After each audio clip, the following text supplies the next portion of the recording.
પ્રથમ વખત રાજકોટમાં 74મી ઓલ ઇન્ડિયા પોલીસ હોકી ટુર્નામેન્ટનું આયોજન કરવામાં આવ્યું.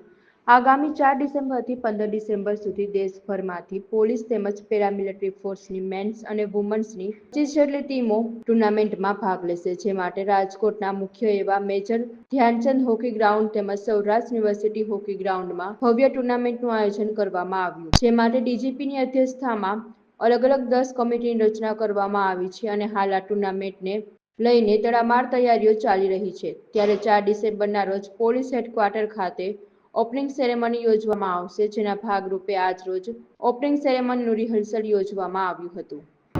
આ all India police hockey tournament છે.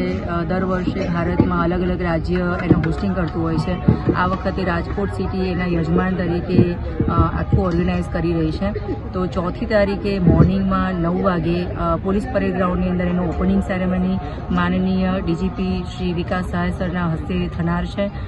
માનનીય police commissioner Shri Brajesh Jha sir અને આર્મ યુનિટના ડીજીપી શ્રી રાજુ ભાર્ગવ સર આ તમામે મેચનું જે આયોજન છે એનું અધ્યક્ષપદ શોભાવી રહ્યા છે.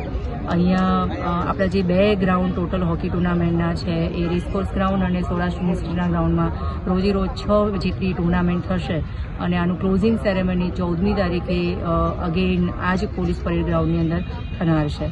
અહીંયા ના માત્ર જુદા જુદા રાજ્યની પોલીસની ટીમો પણ એ સિવાય રેલવેની ટીમો, આઈટીબીપીની ટીમો, બીએસએફની ટીમો એટલે કે પેરામિલિટરી ફોર્સીસની ટીમો પણ સંકળાયેલી છે. અને અમને જાણીને અને જણાવતા પણ આનંદ થાય છે કે જે નેશનલ અને ઇન્ટરનેશનલ લેવલે રમી ચૂકેલા જે પણ ખેલાડીઓ જે છે એ પણ આ ટીમના ભાગ થવાના છે. એમની રહેવાની, જમવાની અને અન્ય સુવિધાઓ જે છે આપણે અત્યારે સાચવી રહ્યા છીએ.